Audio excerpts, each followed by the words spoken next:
Hi everyone, my name is Jamie. My current position that I work in right now, I'm a case manager. I work with substance abuse and mental health population. So with that, we work with everything that comes along with that, like homelessness, linking to food banks, getting people approved for higher level of care if they relapse and they need to go inpatient, getting people approved for higher level of cares, mommy and me programs, linking them to that. That's just to name a few things that I do with my current position. And those are all things that we can be doing in your generalist field placement. So I actually am using my current position that I've been at for 4 years.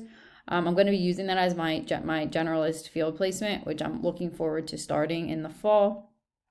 But I'm more than happy to share any of my experiences that may benefit you and in your field placement or learning in any way. I'm totally open to sharing any experiences.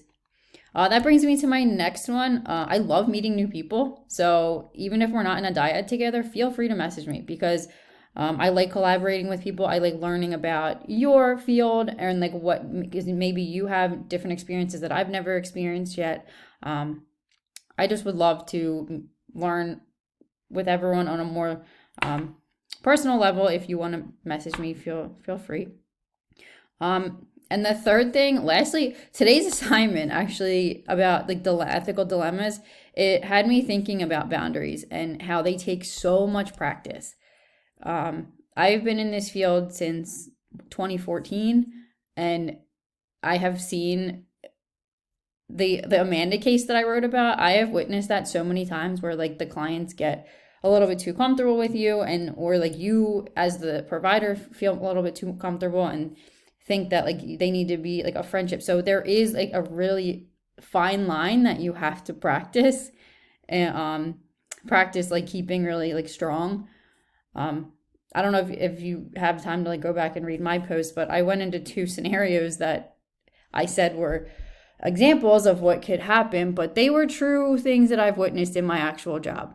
When somebody relapsed and figured that they were really close to their case manager and maybe they could trust that they weren't going to report them, but the kids were obviously not in, they were in danger. So we had to do what we had to do, and we made sure that they understood like, I am not a friend, I am a mandated reporter. So those boundaries, they do take practice to get to like maintain and get used to following. So having experience and witnessing that through both my case management position and my counseling position, I was a counselor at an outpatient in Philadelphia, right around the Kensington area. So you can imagine it was tough. But there was boundaries that were tested there too. People trying to say, hey, can you give me a urine tomorrow instead? No, I need it today. I'm asking for it today. I cannot wait until tomorrow. Stuff like that. So boundaries are super important, and I have experience. I can tell you experience things that I've experienced, and I would love to hear everyone else's experience. But those are my three things, and I look forward to meeting everyone virtually. Thanks.